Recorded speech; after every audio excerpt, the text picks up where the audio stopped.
ನಮಸ್ಕಾರ, ಶುಭ ಮುಂಜಾನೆ ಆತ್ಮೀಯ ವೀಕ್ಷಕರೇ. ದೂರದರ್ಶನ ಚಂದನ ವಾಹಿನಿಯ ನಿಮ್ಮೆಲ್ಲರ ಅಚ್ಚುಮೆಚ್ಚಿನ ಬೆಳಗು ನೇರ ಪ್ರಸಾರ ಯಶಸ್ವಿ 12ನೇ ವರ್ಷದಲ್ಲಿ ಮುನ್ನಡೀತಾ ಇದೆ. ದಾಖಲೆಯ ಈ ಸಂಚಿಕೆ ಪ್ರತಿನಿತ್ಯವೂ ಕೂಡ ಒಂದೊಂದು ಕ್ಷೇತ್ರದ ಗಣ್ಯರನ್ನು, ಸಾಧಕರನ್ನು ಪರಿಚಯಿಸ್ತಾ ಅವರ ಪಡೆದ ಅನುಭವಗಳನ್ನು ಹಂಚಿಕೊಳ್ಳುವ ವೇದಿಕೆಯಾಗಿ ಜನಪ್ರಿಯ ಆಗಿದೆ.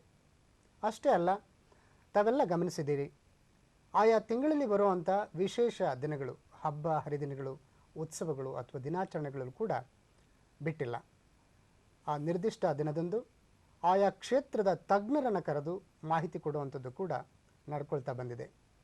ಅಂಥದ್ದೇ ಒಂದು ಸಂಚಿಕೆ ಇವತ್ತು ನಮ್ಮ ಮುಂದೆ ಬಂದಿದೆ. ಅದು ವಿಶ್ವ ಓಝೋನ್ ದಿನಾಚರಣೆ. ಅಂತಾರಾಷ್ಟ್ರೀಯ ಓಝೋನ್ ಪದರದ ರಕ್ಷಣೆ ದಿನಾಚರಣೆ ಎಂದು ಕರೆಸಿಕೊಳ್ಳುವ ಈ ವಿಶೇಷ ಸಂಚಿಕೆಯ ಅತಿಥಿಯಾಗಿ ರಾಜ್ಯ ಮಾಲಿನ್ಯ ನಿಯಂತ್ರಣ ಮಂಡಳಿಯ ಪ್ರಾದೇಶಿಕ ಕಚೇರಿ ಮಂಗಳೂರು ಇಲ್ಲಿ ಸಹಾಯಕ ಪರಿಸರ ಅಧಿಕಾರಿ ಹಾಗೂ ಪರಿಸರ ತಜ್ಞರೂ ಆಗಿರುವ ಡಾಕ್ಟರ್ ಎಚ್ ಲಕ್ಷ್ಮೀಕಾಂತ್ ಅವರು ಇಂದಿನ ನಮ್ಮ ಸಂಚಿಕೆ ಅತಿಥಿ. ವಿದ್ಯಾರ್ಥಿ ದೆಸೆಯಿಂದಲೂ ಪರಿಸರಮುಖಿ ಚಿಂತನೆಗಳು ಮತ್ತು ಸಂಘಟನಾ ಆಸಕ್ತಿಗಳನ್ನು ಮೈಗೂಡಿಸಿಕೊಂಡು ಬಂದ ಲಕ್ಷ್ಮೀಕಾಂತ್ ಅವರು ಮೈಸೂರು ವಿಶ್ವವಿದ್ಯಾಲಯದಿಂದ BE, ಬೆಂಗಳೂರು ವಿಶ್ವವಿದ್ಯಾಲಯದಿಂದ ME ಮತ್ತು ಭಾರತೀಯ ವಿಜ್ಞಾನ ಸಂಸ್ಥೆಯಿಂದ ಎನ್ವೈರನ್ಮೆಂಟಲ್ ಜಿಯೋಟೆಕ್ನಿಕ್ಸ್ನಲ್ಲಿ PhD ಪದವಿ ಪಡೆದವರು. ಅಣ್ಣಾಮಲೈಯಿಂದ ಕಾನೂನು ಪದವಿ ಪಡೆದಿರುವ ಶ್ರೀಯುತರು ಘನತ್ಯಾಜ್ಯ, ಔಷಧೀಯ ವೈದ್ಯಕೀಯ ತ್ಯಾಜ್ಯ, ಕೈಗಾರಿಕೆಯಿಂದ ಬರುವಂಥ ಮತ್ತು ಗೃಹ ಕೃತ್ಯಗಳಿಂದ ಬರುವಂಥ ಅಪಾಯಕಾರಿ ತ್ಯಾಜ್ಯ, ಈ ತ್ಯಾಜ್ಯ ನಿರ್ವಹಣೆ ಬಗ್ಗೆ ವಿಶೇಷ ಅಧ್ಯಯನವನ್ನು ಮಾಡಿದ್ದಾರೆ. ಮಣ್ಣಿನ ವೈಜ್ಞಾನಿಕ ಲಕ್ಷಣಗಳು ಮತ್ತು ತ್ಯಾಜ್ಯ ವಿಲೇವಾರಿ ಪರಿಣಾಮಗಳ ಬಗ್ಗೆ ಕೂಡ ತಜ್ಞತೆಯನ್ನು ಪಡೆದಿದ್ದಾರೆ. ಕಳೆದ 12 ವರ್ಷಗಳಿಂದ ರಾಜ್ಯ ಮಾಲಿನ್ಯ ನಿಯಂತ್ರಣ ಮಂಡಳಿಯ ಸಹಾಯಕ ಪರಿಸರ ಅಧಿಕಾರಿಗಳಾಗಿ ಕಾರ್ಯನಿರ್ವಹಿಸ್ತಾ ಇದ್ದಾರೆ. ರಾಷ್ಟ್ರ, ಅಂತಾರಾಷ್ಟ್ರೀಯ ಮಟ್ಟದ ಜರ್ನಲ್ಗಳಿಗೆ ಲೇಖನಗಳನ್ನು ಬರೆದು ವಿದೇಶಿ ಪ್ರವಾಸವನ್ನು ಮಾಡಿ ಬಂದಿರುವ ಇವರು ಪರಿಸರ ರಕ್ಷಣೆ ಮತ್ತು ಮಾಲಿನ್ಯ ನಿಯಂತ್ರಣದ ಬಗ್ಗೆ ವಿದ್ಯಾರ್ಥಿಗಳು ಹಾಗೂ ಜನಸಾಮಾನ್ಯರಿಗೆ ಅರಿವು ನೀಡ್ತಾ ಬರ್ತಾ ಇದ್ದಾರೆ. ತ್ಯಾಜ್ಯ ನಿರ್ವಹಣೆಯಲ್ಲಿನ ವಿಶೇಷ ಸಂಶೋಧನೆಗೆ ಹೆಸರಾದ ಇವರು 10ಕ್ಕೂ ಹೆಚ್ಚು ಅಧ್ಯಯನಗಳನ್ನು, ವರದಿಗಳನ್ನು ಸಲ್ಲಿಸಿದ್ದಾರೆ.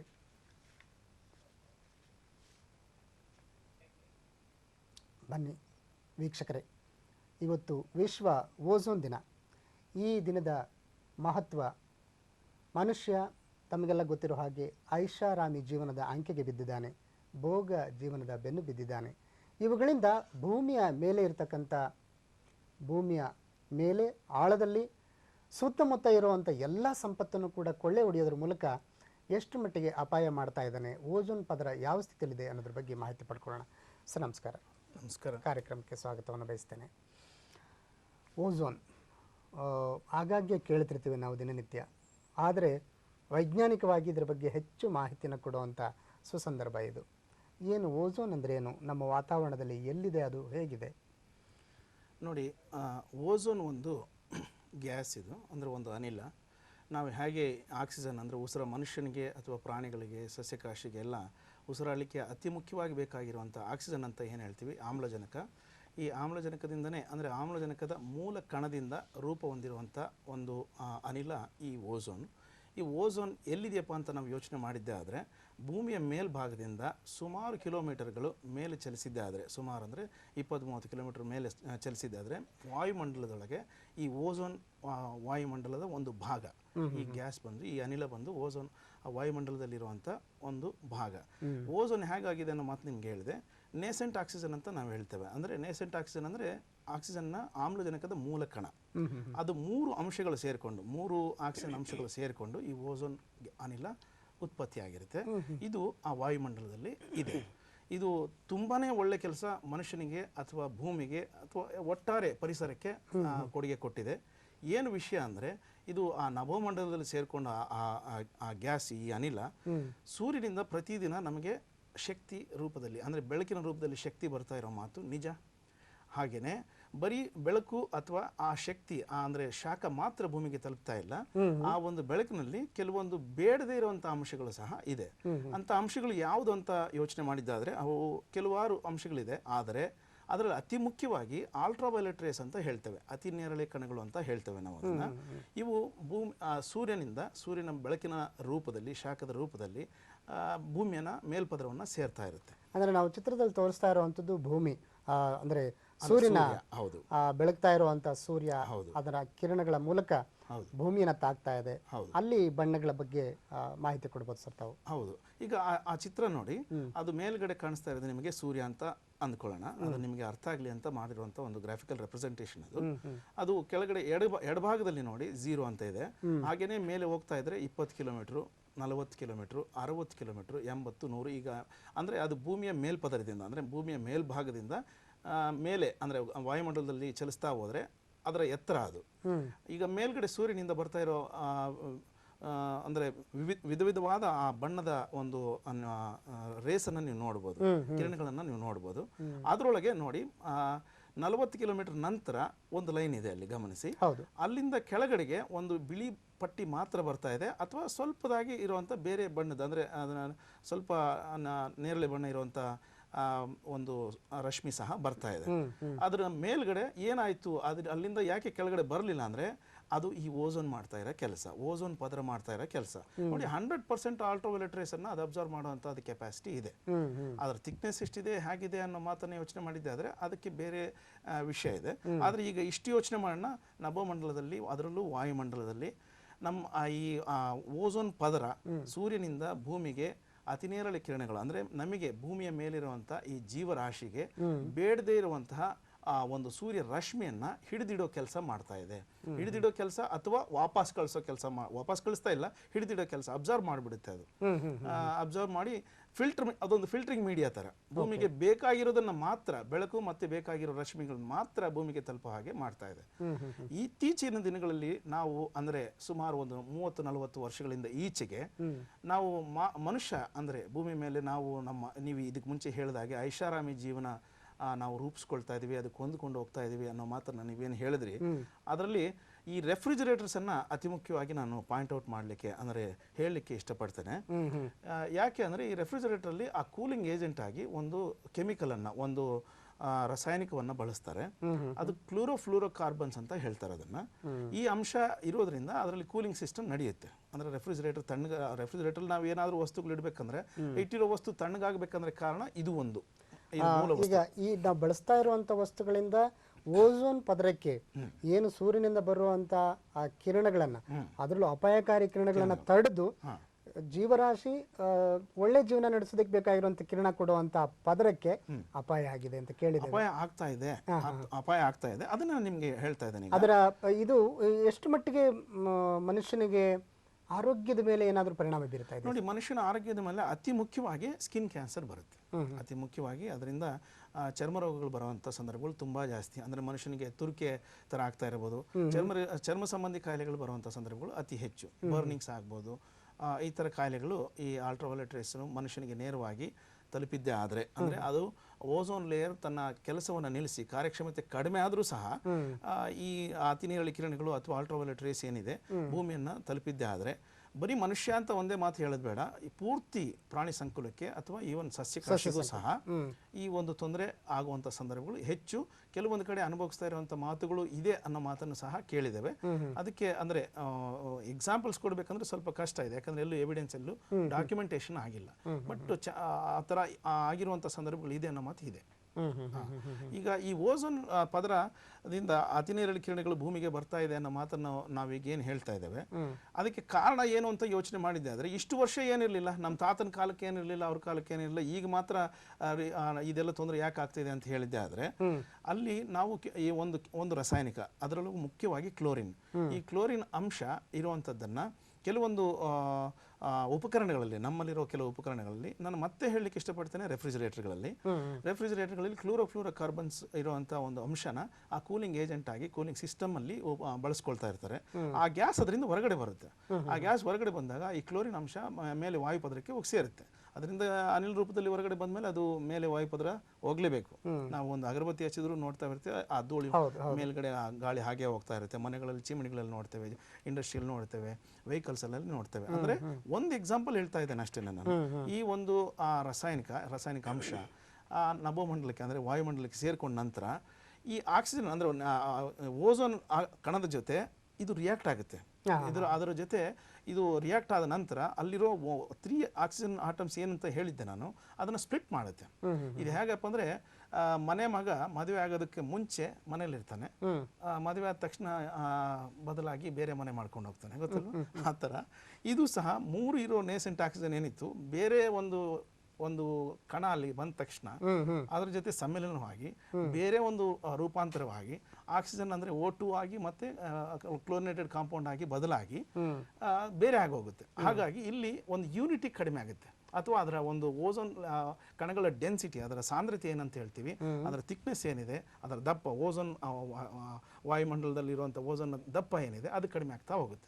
ಇದು ಈ ಎಮಿಷನ್ಸ್ ಎಷ್ಟು ಪ್ರತಿ ಸಾರಿ ನೀನು ಪ್ರತಿಯೊಂದು ಮನೆಯೊಳಗೂ ಈ ಗೃಹೋಪಯೋಗಿ ವಸ್ತುಗಳಿಂದ, ರೆಫ್ರಿಜರೇಟರ್ಗಳಿಂದ ಎಲ್ಲಿ ಈ ಥರ ಒಂದು ಬೇಡದೇ ಇರುವಂಥ ಅನಿಲ ವಸ್ತು ಅಂದರೆ ಓಝೋನ್ಗೆ ವಿರುದ್ಧವಾಗಿರುವಂಥ ಅನಿಲ ವಸ್ತುಗಳನ್ನು ನಾವು ಬಿಡುಗಡೆ ಮಾಡಲಿಕ್ಕೆ ಶುರು ಮಾಡ್ತೇವೆ, ಅದು ಪ್ರತಿ ಸರಿ ಹೋಗಿ ಅಲ್ಲಿ ಸೇರ್ಕೊಂಡು ರಿಯಾಕ್ಟ್ ಆಗ್ತಾನೆ ಇರುತ್ತೆ, ಅಲ್ಲಿರೋ ಕಣಗಳನ್ನ ತಿಂತಾನೆ ಇರುತ್ತೆ, ಆ ಓಝೋನ್ ಪದರ ಕಡಿಮೆ ಆಗ್ತಾನೆ ಇರುತ್ತೆ. ಹಾಗಾಗಿ ಕಡಿಮೆ ಆದ ತಕ್ಷಣ ಆದಂತೆ ಏನಾಗ್ತಾ ಹೋಗುತ್ತೆ, ಫಿಲ್ಟ್ರಿಂಗ್ ಮೀಡಿಯಾ ದಪ್ಪ ಕಡಿಮೆ ಆದಮೇಲೆ ಅಲ್ಟ್ರಾವೈಲೆಟ್ ರೇಸ್ ಅದಕ್ಕೆ ಮುಂಚೆ ಫಿಲ್ಟ್ರಿಂಗ್ ಮೀಡಿಯಾ ಏನಿದ್ದು ಅಬ್ಸರ್ವ್ ಮಾಡಿ ಅದನ್ನು ತಡೆ ಹಿಡಿತಾ ಇತ್ತು, ಒಳಗಡೆ ಬಿಡಲಿಕ್ಕೆ ಶುರು ಮಾಡುತ್ತೆ. ಅದು ಒಳಗಡೆ ಬಿಟ್ಟ ನಂತರ ಭೂಮಿಯ ಮೇಲ್ಪದರ ಸೇರಿದ್ರೆ ನೀವು ಅಂದರೆ ನಾವು ಮನುಷ್ಯರು, ಪ್ರಾಣಿಗಳು ಎಲ್ಲವನ್ನು ತೊಂದರೆ ಅನುಭವಿಸ್ಲಿಕ್ಕೆ ಸ್ಟಾರ್ಟ್ ಆಗುತ್ತೆ. ಇದು ಅಂದರೆ ಈಗ ನಮಗೆ ಓಝೋನ್ನ ಅತಿ ಮುಖ್ಯವಾದ ಒಂದು ಅಂಶ ಈಗ ಅರ್ಥ ಆಯಿತು. ಆದರೆ ಹಾಗೆಯೇ ಮನುಷ್ಯ ಅದಕ್ಕೆ ಯಾವುದೇ ರೀತಿಯ ತೊಂದರೆ ಕೊಡ್ತಾ ಇದ್ದಾನೆ, ಯಾವ ಒಂದು ಗೃಹೋಪಯೋಗಿ ಕೃತ್ಯಗಳಿಂದ ಅದಕ್ಕೆ ತೊಂದರೆ ಕೊಡ್ತಾ ಇದ್ದಾನೆ ಅನ್ನೋ ಮಾತನ್ನು ಸಹ ಒಂದು ಸಂಕ್ಷಿಪ್ತವಾಗಿ ನಿಮಗೆ ಹೇಳಿದೆ. ಅಂದರೆ ನಾವು ಬದುಕುವಂಥ ಅಥವಾ ಬಳಸುವಂಥ ವಸ್ತುಗಳು ನಮಗೆ ಗೊತ್ತಿಲ್ಲದೇ ಓಝೋನ್ಗೆ ಅಪಾಯವನ್ನು ತಂದೊಡ್ತಾ ಇದೆ ಅಥವಾ ನಮ್ಮ ಸುತ್ತಲ ವಾತಾವರಣಕ್ಕೆ ತೊಂದರೆಯನ್ನು ಕೊಡ್ತಾ ಇದೆ ಅನ್ನೋದನ್ನು ಅರ್ಥ ಮಾಡ್ಕೋಬೇಕು ನಾವು. ಅಂದರೆ ನೋಡಿ, ಸಾರ್ವಜನಿಕವಾಗಿ ಯೋಚನೆ ಮಾಡಿದ್ರೆ, ಒಬ್ಬ ಸಾಮಾನ್ಯ ವ್ಯಕ್ತಿ ಥರ ಯೋಚನೆ ಮಾಡಿದ್ದೆ ಆದರೆ ಈಗ ತಾವು ಹೇಳಿದ್ರಿ ನಮ್ಗೆ ಗೊತ್ತಿಲ್ಲದಲೇ ಓಝೋನ್ ಪದರಕ್ಕೆ ಇಂಥ ತೊಂದರೆಗಳಾಗ್ತಾ ಇದೆಯಾ ಅನ್ನೋ ಮಾತು. ಅಂದರೆ ಸಾರ್ವಜನಿಕವಾಗಿ ಅಥವಾ ಒಬ್ಬ ಸಾಮಾನ್ಯ ವ್ಯಕ್ತಿಗೆ ಅವನು ಯೋಚನಾ ಮಟ್ಟಕ್ಕೆ ಅವನಿಗೆ ಅರ್ಥ ಆಗದೇ ಇರಬಹುದು, ಆದರೆ ಇದನ್ನು ಈ ಒಂದು ರಾಸಾಯನಿಕ ಕ್ರಿಯೆಗಳನ್ನು ಅರ್ಥ ಮಾಡಿಕೊಂಡಿರೋ ಜನಗಳಿಗೆ, ಅಂಥ ವಿಜ್ಞಾನಿಗಳಿಗೆ ಖಂಡಿತ ಇದರ ಅಪಾಯ, ಅದರ ಅಂದರೆ ಈ ಓಝೋನ್ ಪದರದ ಮೇಲೆ ಆಗ್ತಾ ಇರುವಂಥ ಅಪಾಯದ ಬಗ್ಗೆ ಅರಿವಿದೆ, ಅವರಿಗೆ ಗೊತ್ತಿದೆ, ಸ್ಪಷ್ಟವಾಗಿ ಗೊತ್ತಿದೆ ಇದು ಈ ಥರ ಆಗುವಂಥ ಸಂದರ್ಭಗಳಿದೆ ಅನ್ನೋದು ಆಗಲೇ ಅರ್ಥ ಆಗಿದೆ. ಇದು ನಮ್ಮ ದೇಶದಲ್ಲಿ ಒಂದೇ ಅಲ್ಲ, ಅಂತಾರಾಷ್ಟ್ರೀಯ ಮಟ್ಟದಲ್ಲೂ ಸಹ ಇದರ ಅರಿವಿದೆ. ಹಾಗಾಗಿನೇ ಅಂತಾರಾಷ್ಟ್ರೀಯ ಮಟ್ಟದಲ್ಲಿ ಈ ಒಂದು ಜಾಗೃತಿ ಮೂಡಿಸಿ, ಅಂದರೆ ಪ್ರತಿಯೊಂದು ದೇಶದಲ್ಲೂ ಸಹ ಇದರ ಬಗ್ಗೆ, ಓಝೋನ್ ಪದರದ ರಕ್ಷಣೆ ಬಗ್ಗೆ ಜನಗಳಲ್ಲಿ ಸಾರ್ವಜನಿಕವಾಗಿ ಒಂದು ಅರಿವು ಮೂಡಿಸಬೇಕು ಅನ್ನೋ ಒಂದು ಕಾರ್ಯಕ್ರಮ ಅವರು ಹಾಕ್ಕೊಂಡಿದ್ದಾರೆ. ಹಾಗೆಯೇ ಅರಿವು ಮೂಡಿಸೋದು ಒಂದು ಭಾಗ ಆದರೆ ಇದನ್ನ ವಾಯುಮಂಡಲಕ್ಕೆ ಬಿಡದಲೆ, ಅಂದ್ರೆ ಆ ತರ ಒಂದು ವಿಷವಸ್ತುವನ್ನ ವಾಯುಮಂಡಲಕ್ಕೆ ಬಿಡದಲೆ ತಡೆ ಹಿಡಿಯೋದು ಇನ್ನೊಂದು ಕೆಲಸ. ಸರ್, ಹಾಗಾದ್ರೆ ಈ ತರ ತಡೆ ಹಿಡಿಯೋ ಕೆಲಸ ಏನ್ ಮಾಡಿದೀವಿ ಅಂತ ಯೋಚನೆ ಮಾಡಿದ್ದೆ ಆದ್ರೆ ರಾಷ್ಟ್ರ ಮಟ್ಟದಲ್ಲಿ, ಅಂದ್ರೆ ನಮ್ಮ ದೇಶದಲ್ಲಿ ಸಹ ಅದಕ್ಕೆ ಆದ ಕಾನೂನುಗಳು ಸಹ ರೂಪಿಸಲಾಗಿದೆ. ಅಂದ್ರೆ CFC ಅಂದ್ರೆ ಕ್ಲೋರೋಫ್ಲೋರೋಕಾರ್ಬನ್ಸ್ ಇರುವಂತ ಉಪಯೋಗ ಆಗುವಂತಹ ಯಾವುದೇ ಒಂದು ಮನೆ ಬಳಕೆ ವಸ್ತುಗಳನ್ನ, ಉಪಕರಣಗಳನ್ನ ಮಾಡೋದನ್ನ ತಪ್ಪಿಸಲಿಕ್ಕೆ ಬೇಕಾಗಿರುವಂತ ಕಾನೂನು ಸಹ ರೂಪಿಸಿದೆ. ಉತ್ಪಾದನಾ ಹಂತದಲ್ಲೇ ಇವನ್ನ ಫೇಸ್ ಔಟ್ ಮಾಡಬೇಕು ಅನ್ನೋ ಮಾತು ಸಹ ಹೇಳಿದೆ. ಈಗ ನೋಡಿ, ಮೊದಲು ನಿಮ್ಮ ಹತ್ರ ರೆಫ್ರಿಜರೇಟರ್ ಬಂದ್ರೆ ಮಾಮೂಲಾಗಿ ರೆಫ್ರಿಜರೇಟರ್ ತಗೊಂಡು ಹೋಗ್ತಾ ಇರ್ತೇವೆ, ಅದ್ರ ಮೇಲೆ ಯಾವುದೋ ಒಂದು ರೆಗ್ಯುಲರ್ ಕರೆಂಟ್ಗೆ ಸಂಬಂಧಪಟ್ಟ ಸ್ಟಿಕ್ಕರ್ಗಳು ಇರ್ತಾ ಇತ್ತು. ಆದ್ರೆ ಈಗ ಅಬ್ಸರ್ವ್ ಮಾಡಿ, ಆ ರೆಫ್ರಿಜರೇಟರ್ ಮೇಲೆ CFC ಫ್ರೀ ರೆಫ್ರಿಜರೇಟರ್ ಅಂತ ಇರುತ್ತೆ. ಅಂದ್ರೆ ಆಲ್ರೆಡಿ ನಮ್ಮ ಸರ್ಕಾರದ ಆ ಒಂದು ಕಾನೂನನ್ನ ಈ ಉತ್ಪಾದನೆಯಲ್ಲಿ, ಅಂದ್ರೆ ಉತ್ಪಾದನಾ ಘಟಕ ಏನಿದೆ ಅವರಿಗೆ ತಿಳಿಸಿ ಹೇಳಿ ಅವರು ಅದನ್ನ ಇಂಪ್ಲಿಮೆಂಟ್ ಮಾಡ್ಕೊಳ್ಳುವಂತ ಕೆಲಸ ನಡೆದಿದೆ. ಅಂದ್ರೆ ಇದನ್ನ ಫೇಸ್ ಔಟ್ ಮಾಡುವಂತ ಒಂದು ಕೆಲಸ ಸಹ ನಡೆದಿದೆ. ಈಗ ಜನಗಳಲ್ಲಿ ಆ ಒಂದು ಅವೇರ್ನೆಸ್ ಮೂಡಿದೆ. ಅಂದ್ರೆ ಸಾರ್ವಜನಿಕವಾಗಿ ಇಲ್ಲ, ಪ್ರೊಡಕ್ಷನ್ ಲೈನ್ ಅಲ್ಲಿ ಆ ಅವೇರ್ನೆಸ್ ಇದೆ. ಆದ್ರೆ ಸರ್, ಪ್ರತಿಯೊಬ್ಬರ ಮನೆಯಲ್ಲೂ ಕೂಡ ಇಂತಿಂಥ ವಸ್ತುಗಳು ಇರಲೇಬೇಕು. ಅಂದರೆ ಒಂದು ಸರಕು ಸಂಸ್ಕೃತಿಗೆ ನಮ್ಮನ್ನು ಒಗ್ಗಿಕೊಳ್ಳುವಂಥ ಮಾರುಕಟ್ಟೆ ನಮ್ಮ ಸುತ್ತಮುತ್ತ ಇದೆ. ಹೌದು, ಇಂಥದ್ದಿರಲೇಬೇಕು. ಅಟ್ಲೀಸ್ಟ್ ಅದನ್ನು ಬಳಸ್ತೀವೋ ಬಿಡ್ತೀವೋ ಗೊತ್ತಿಲ್ಲ, ಬೇರೆಯವರು ಹೌದು ಇವ್ರ ಮನೇಲಿ ಇದೆ ಅಂತ ಹೇಳಿ ನಮಗೆ ಶಾಬಾಸ್ಗಿರಿ ಕೊಡಬೇಕು. ಇದು ಒಂದು ನಿಜವಾಗ್ಲೂ ಒಂದು ಮಾನಸಿಕ ದುರಂತ ಅಂತ ಹೇಳಿದ್ರೆ ತಪ್ಪಿಲ್ಲ. ಸಾರ್ವಜನಿಕವಾಗಿ ಒಂದು ಮಾನಸಿಕ ದುರಂತ. ತಾವು ಕೊಂಡುಕೊಳ್ಳೋ ಒಂದು ಪ್ರವೃತ್ತಿ ಬಗ್ಗೆ ಹೇಳ್ತಾ ಇದ್ರೆ, ಇದು ಮೊದಲು ನೋಡಿ, ನಾವು ಏನಾದರೂ ಒಂದು ವಸ್ತು ಬೇಕಂದ್ರೆ ಆ ದಿನಕ್ಕೆ ಅಥವಾ ಬಹಳ ಹೆಚ್ಚು ಅಂದ್ರೆ ಒಂದು ವಾರಕ್ಕೆ ಬೇಕಾಗಿರೋ ವಸ್ತುಗಳನ್ನ ಕೊಂಡ್ಕೊಂಡ್ಬಂದು ಮನೆಯಲ್ಲಿ ಅದನ್ನಿಟ್ಟು ಬಳಸ್ಕೊಳ್ಳುವಂತ ಒಂದು ಪರಿಪಾಠ ನಮಗಿತ್ತು ನಮ್ಮ ಜೀವನದಲ್ಲಿ. ನಮ್ಮ ತಂದೆ ಕಾಲಕ್ಕೆ, ಅವ್ರ ತಾತನ ಕಾಲಕ್ಕೆ ಹೀಗಿತ್ತು. ಈಗ ಯೋಚನೆ ಮಾಡಿ, ಒಂದ್ಸಾರಿ ಗಮನಿಸಿ, ಈ ಕೊಂಡುಕೊಳ್ಳೋ ಒಂದು ಪ್ರವೃತ್ತಿ ಹೇಗೆ ಬೆಳೆದಿದೆ ಅಂದರೆ, ಬೇಡದೇ ಇದ್ರೂ ಸಹ ವಸ್ತುಗಳನ್ನ ತಗೊಂಬಂದು ಮನೇಲಿ ಇಟ್ಕೊಳ್ಳುವಂಥ ಒಂದು ಪ್ರವೃತ್ತಿ ಬೆಳೆದ್ಬಿಟ್ಟಿದೆ. ಅದು ಯಾವ ರೀತಿಯಾಗಿ ಆದರೂ, ಯಾವ ರೀತಿ ವಸ್ತಾದರೂ ಆಗಿರ್ಬೋದು, ಚಿಕ್ಕದಾಗಿರ್ಬೋದು, ದೊಡ್ಡದಾಗಿರ್ಬೋದು. ಹಾಗಾಗಿ ಅಂದರೆ ನಿನಗೆ ಒಂದೇ ಒಂದು ಸೋಪು ಬೇಕು ಮನೆಗೆ ಅನ್ನೋ ಮಾತಿದ್ರೂ ಸಹ ಒಂದು 10 ಸೋಪ್ ತಗೊಂಡು ಹೋಗಿ ಮನೇಲಿ ಇಟ್ಕೊಳ್ಳೋದು. ಒಂದು ವಸ್ತು ಇದ್ರೆ ಸಾಕು ಅನ್ಕೊಂಡ್ರೆ ಅದಕ್ಕೆ ಡಜನ್ ಗಟ್ಟಲೆ ವಸ್ತುಗಳು ತಗೊಂಡು, ಅಂದ್ರೆ 4 ತಗೊಂಡ್ರೆ ಒಂದು ಫ್ರೀ ಬೇರೆ ಸಿಗುತ್ತೆ. ಅದು ಬೇರೆ. ಅಂದ್ರೆ ಅದು ಕನ್ಸ್ಯೂಮರಿಸಮ್ ಇದೆಯಲ್ಲ, ಅಂದ್ರೆ ನಿನ್ನನ್ನ ಒಂದು ನೆಟ್ವರ್ಕ್ ಅಲ್ಲಿ, ಮಾರ್ಕೆಟಿಂಗ್ ನೆಟ್ವರ್ಕ್ ಅಲ್ಲಿ ಜನಗಳನ್ನ ಹಿಡಿದು ಇಟ್ಟು ಅವ್ರು ಹೇಗೆ ನಿಮ್ಮ ಟ್ರೇಡಿಂಗ್ ಆಕ್ಟಿವಿಟಿ ನಡೆಸ್ಕೊಂಡು ಹೋಗ್ತಾ ಇದ್ದಾರೆ. ಈ ಮಾಲ್ಗಳಾಗ್ಲಿ, ಕೆಲವು ದೊಡ್ಡ ದೊಡ್ಡ ಮಾರ್ಕೆಟಿಂಗ್ ಮಾಲ್ಸ್ ಇದೆಯಲ್ಲ, ಅವುಗಳಲ್ಲಿ ಈ ತರ ಮಾಡಿ ನಿನ್ನನ್ನು ಹೆಚ್ಚು ಕೊಂಡುಕೊಳ್ಳಿಕ್ಕೆ ಪ್ರೇರೇಪಿಸಿ ತಗೊಂಡೋಗಿ ಮನೆಯಲ್ಲಿ ಇಟ್ಕೊಳ್ಳಾಗ ಮಾಡ್ತಾರೆ. ನೋಡಿ, ಒಂದು ವಸ್ತು ಹೆಚ್ಚಿಗೆ ಕೊಂಡ್ಕೊಳ್ತಾ ಇದೆ ಅಂದ್ರೆ ಅರ್ಥ ಏನಂದ್ರೆ ನೀನು ಆ ಪ್ರೊಡಕ್ಷನ್ ಇಂಡಸ್ಟ್ರಿ ಮೇಲೆ ಸ್ಟ್ರೆಸ್ ಕ್ರಿಯೇಟ್ ಮಾಡ್ತಾ ಇದೆಯಾ ಅಂತ, ಅದ್ರ ಮೇಲೆ ಭಾರ ಆಗ್ತಾ ಇದೆಯಾ ಅಂತ. ಆ ಇಂಡಸ್ಟ್ರಿ ಮೇಲೆ ಸ್ಟ್ರೆಸ್ ಕ್ರಿಯೇಟ್ ಮಾಡ್ತಾ ಇದೆ ಅಂದ್ರೆ ಆ ಪ್ರೊಡಕ್ಷನ್ ಹೆಚ್ಚಿಗೆ ಆಗಬೇಕು. ಪ್ರೊಡಕ್ಷನ್ ಹೆಚ್ಚಿಗೆ ಆಗಬೇಕಂದ್ರೆ ಅದಕ್ಕೆ ತಕ್ಕಂತೆ ವಿದ್ಯುತ್ ಉಪಯೋಗ ಆಗಬೇಕು, ಮ್ಯಾನ್ ಪವರ್ ಉಪಯೋಗ ಆಗಬೇಕು, ಡೀಸೆಲ್ ಕನ್ಸಂಪ್ಷನ್ ಆಗಬೇಕು, ಅಥವಾ ಎಲೆಕ್ಟ್ರಿಸಿಟಿ ಉಪಯೋಗ್ತಾ ಇದ್ರೆ ಆ ಎಲೆಕ್ಟ್ರಿಸಿಟಿಗೆ ಕನ್ಸ್ಯೂಮ್ ಆಗಬೇಕು ಪ್ರೊಡಕ್ಷನ್ಗೆ. ಆ ಎಲೆಕ್ಟ್ರಿಸಿಟಿ ಎಲ್ಲಿಂದ ಬರುತ್ತೆ? ಹೈಡ್ರಾಲಿಕ್ ಪವರ್ ಆಗಬೇಕು, ಇಲ್ಲ ಥರ್ಮಲ್ ಪವರ್ ಆಗಬೇಕು. ಥರ್ಮಲ್ ಪವರ್ ಆದರೆ ಮತ್ತೆ ಅಗೈನ್ ಅಲ್ಲಿ ಕೋಲ್ ಯೂಸ್ ಆಗ್ತಾ ಇರುತ್ತೆ. ಕೋಲ್ ಕನ್ಸ್ಯೂಮ್ ಮಾಡಿದ್ವಿ, ಕೋಲ್ ಬರ್ನ್ ಮಾಡಿದ್ವಿ ಅಂದ್ರೆ ಮತ್ತೆ ಅಲ್ಲಿ ಮರ್ಕ್ಯುರಿ ಅಟ್ಮಾಸ್ಫಿಯರ್ ರಿಲೀಸ್ ಮಾಡೋ ಅಂತ ಸಂದರ್ಭಗಳು ಹೆಚ್ಚಿರುತ್ತೆ. ನೋಡಿ, ನಮಗೆ ನೇರವಾಗಿ ವಿದ್ಯುತ್ ಏನು ಸುಮ್ಮನೆ ಬರೋದಿಲ್ಲ. ಹೈಡ್ರಾಲಿಕ್ ಪವರೇ ನಾವೆಲ್ಲ ಯೂಸ್ ಮಾಡ್ತಾ ಇಲ್ಲ, ಥರ್ಮಲ್ ಪವರ್ ಯೂಸ್ ಮಾಡ್ತಾ ಇದ್ದಾವೆ. ಥರ್ಮಲ್ ಪವರಲ್ಲಿ ಕೋಲ್ ಬರ್ನ್ ಮಾಡಿದ್ರೆ ಆ ಮರ್ಕ್ಯುರಿ ಪಾದರಸದ ಅಂಶ ವಾಯುಮಂಡಲಕ್ಕೆ ಸೇರುತ್ತೆ ಅನ್ನೋ ಮಾತು ನಮಗೆ ಎಷ್ಟು ಜನಕ್ಕೆ ಅವೇರ್ನೆಸ್ ಇದೆ. ಬಟ್ ಬೇರೆ ದಾರಿ ಇಲ್ಲದಲೇ, ಬೇರೆ ಗತ್ಯಂತರ ಇಲ್ಲದಲೇ ನಾವು ಅಂತ ಒಂದು ಇಂಧನ ಮೂಲಗಳಿಗೆ ನಾವು ಸೇರ್ಕೊಂಡಿದ್ದೇವೆ. ಯಾಕಂದ್ರೆ ನಾವು ಬೆಳೀತಾ ಇರುವಂಥ ಈ ಒಂದು ಮನುಕುಲ ಏನಿದೆ, ಇವುಗಳ ಸಂಖ್ಯೆ ಏನಿದೆ ಈ ಜನಗಳದು, ಬೇರೆ ಯಾವ ಪ್ರಾಣಿ ಕಂಪೇರ್ ಮಾಡಿದ್ರು ಸಹ ಒಂದು ಡಿಸ್ಪ್ರಪೋರ್ಷನಲ್ ಅಂತ ಹೇಳ್ತೀವಿ. ಡಿಸ್ಪ್ರಪೋರ್ಷನಲ್ ಅಂದರೆ ಎಲ್ಲೂ ಅಂಕೆ ಇಲ್ಲದ ಹಾಗೆ ಬೆಳೆದು ಹೋಗ್ತಾ ಇರುವಂಥ ಒಂದು ಸಂತತಿ ಇದಾಗಿದೆ. ಯೋಚನೆ ಮಾಡಿ, ಬರೀ ಒಂದು 30-40 ವರ್ಷಗಳಿಂದ ಈ ಸಂತತಿ ಬರೀ ಒಂದು 20 ಕೋಟಿ 30 ಕೋಟಿ ಜನ ಇದ್ರು ಅಂತ ಇಟ್ಕೊಳ್ಳೋಣ. ಈಗ ಬರೀ 30-40 ವರ್ಷಗಳಲ್ಲಿ 100 ಕೋಟಿ ದಾಟಿ 110 ಕೋಟಿ 120 ಕೋಟಿ ಜನಸಂಖ್ಯೆ ಆಗೋಗಿದೆ. ಹೀಗಿದ್ರೆ ಇಷ್ಟೊಂದು ಪ್ರೊಡಕ್ಟಿವಿಟಿ ಇರುವಂತ ಅನಿಮಲ್ ಅಂದ್ರೆ ಒಂದು ಪ್ರಾಣಿ ಬೇರೆ ಯಾವ ಪ್ರಾಣಿನೂ ಪ್ರಾಣಿ ಸಂಕುಲದಲ್ಲಿ ಇಲ್ಲ. ಯೋಚನೆ ಮಾಡಿ, ಇಷ್ಟೊಂದು ಪ್ರೊಡಕ್ಟಿವಿಟಿ ಏನಾದರೂ ಕುರಿಗಳಿಗೋ ಕೋಳಿಗಳಿಗೆ ಇದ್ದಿದ್ರೆ ದೊಡ್ಡ ವ್ಯಾಪಾರನೇ ಮಾಡ್ಬೋದಿತ್ತು. ಬಟ್ ಇವ್ರಿಗೆ ಇಷ್ಟೆಲ್ಲ ನೀನು ಬೇಸಿಕ್ ನೀಡ್ಸ್ ಅಂದರೆ ಅವ್ರಿಗೆ ಬೇಕಾಗಿರುವಂಥ ದಿನೋಪಯೋಗಿಗೆ ಬೇಕಾಗಿರುವಂಥ ಬಟ್ಟೆಗಳಾಗಿರ್ಬೋದು, ಮೆಡಿಸಿನ್ ಆಗಿರ್ಬೋದು, ಸೋಪು ಸರಂಜಾಮುಗಳಾಗಿರ್ಬೋದು, ತಿನ್ನುವಂಥ ಸಾಮಗ್ರಿಗಳಾಗಿರ್ಬೋದು, ಇವು ಎಲ್ಲಿಂದ ತಗೊಂಬಂದು ಕೊಡೋದು? ಈಗಲೇ 90% of the land is used and consumed by human beings. ಮನುಷ್ಯರಿಂದ 90 ಭಾಗಕ್ಕಿಂತಲೂ ಹೆಚ್ಚು ಭೂಮಿಯನ್ನು ಕಬಳಿಕೆ ಮಾಡೋ ಕೆಲಸ ಆಗೋಗಿದೆ. ಇನ್ನು 10 ಭಾಗ ಮಾತ್ರ 99% ಇರೋ ಬೇರೆ ಪ್ರಾಣಿಗಳು 10% ಅಲ್ಲಿ ಉಳ್ಕೊಳ್ಳುವಂಥ ಸಂದರ್ಭ ಒದಗಿ ಬರ್ತಾರೆ. ಹಾಗಾಗಿ ಅವ್ರ ಜಾಗ ನಾವು ಕಿತ್ಕೊಂಡು ಅವು ಊರಿಗೆ ಬರುವಂಥ ಸ್ಥಿತಿ ಆಗಿದೆ. ಈಗ ಆ ಥರ ಮಾಡಿರೋದ್ರಿಂದನೇ ತಾನೇ ಈಗ ನಿಮ್ಮ ರಾಯಚೂರಲ್ಲಿ ಎಲ್ಲೋ ಚಿರತೆ ಬಂದು ಜನಗಳ ಮೇಲೆ ದಾಳಿ ಮಾಡಿದೆ ಅಂತ ಹೇಳೋದು, ಇಲ್ಲಾಂದ್ರೆ ಮೈಸೂರಲ್ಲಿ, ಇಲ್ಲಾಂದ್ರೆ ಕೊಡಗಿನಲ್ಲಿ, ಇಲ್ಲ ಸಕಲೇಶ್ಪುರದಲ್ಲಿ ಆನೆಗಳು ಬಂದು ಜನಗಳು ತುಳಿತಾ ಇದ್ದಾರೆ. ಅವ್ರಿಗೆ ಎಲ್ಲಿ ಜಾಗ? ನೀನು 30-40 ಸೈಟ್ ಅಕ್ವೈರ್ ಮಾಡ್ಕೊಂಡು ಒಂದು ಅರ್ಧ ಅಡಿ ಜಾಗ ಪಕ್ಕದಲ್ಲಿ ಕಟ್ಕೊಂಡಿದ್ದಾನೆ, ಹೋಗಿ ಕಂಪ್ಲೇಂಟ್ ಮಾಡ್ತೀವಿ. ಅವ್ರು ಯಾರಿಗೆ ಕಂಪ್ಲೇಂಟ್ ಮಾಡಬೇಕು? ಆನೆಗಳು ಯಾರಿಗೆ ಕಂಪ್ಲೇಂಟ್ ಮಾಡಬೇಕು? ನಿಮ್ಮನ್ನು ಬಂದು ತುಳಿದು ಹಾಕ್ಬೇಕು ಅಷ್ಟೇ ಅಲ್ವಾ? ಅಂದ್ರೆ ಆ ಸಣ್ಣ ಸಣ್ಣ ಪ್ರಾಣಿ ಪಕ್ಷಿ ಕ್ರಿಮಿಕೀಟಗಳಿಂದ ಕಲಿಯಬಹುದಾದಂಥ ಪಾಠವನ್ನು ಕಲಿಯದೇ ಇರುವಂಥ ಸ್ಥಿತಿಗೆ ನಾವಿದ್ದೇವೆ. ಹೌದು. ಈಗ ನೋಡಿ, ಅಂದ್ರೆ ನಮ್ಮ ಪುರೋಗತಿ, ನಾವು ಏನು ಜನಾಭಿವೃದ್ಧಿ ಏನಿದೆ ಇದು ಆ ಮಟ್ಟಕ್ಕೆ ರೀಚ್ ಆಗ್ತಾ ಇದೆ.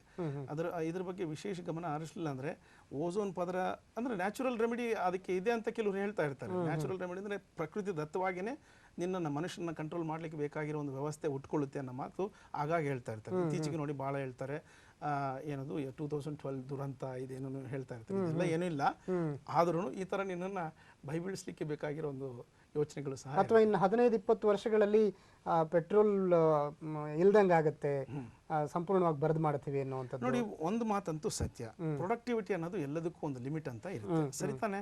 ನೀನು ಎಷ್ಟು ಜನ ಮಕ್ಕಳನ್ನ ಇರ್ತೀಯ? 1, 2, 3, 4 ಜನ, 10 ಜನ, ಕೊನೆಗೆ ಒಂದು ದಿನ ನಿನ್ನ ಮಕ್ಕಳು ಹೆರದೇ ಇರುವಂತಹ ಒಂದು ಸ್ಥಿತಿ ಬರುತ್ತೆ ತಾನೆ ನಿನ್ನ ಸಂಸಾರದೊಳಗೆ. ಹಾಗೇನೆ ನಿನ್ನ ಮಣ್ಣು, ಹಾಗೇನೆ ನಿನ್ನ ಮರ ಪಕ್ಕದಲ್ಲಿರುವಂಥದ್ದು. ಮಣ್ಣು ಎಷ್ಟು ದಿನ ಅಂತ, ಈಗ ನನ್ನ ತಾತನ ಕಾಲಕ್ಕೆ ಆ ಭೂಮಿಯಲ್ಲಿ ಬೆಳಿಲಿಕ್ಕೆ ಶುರು ಮಾಡ್ದ.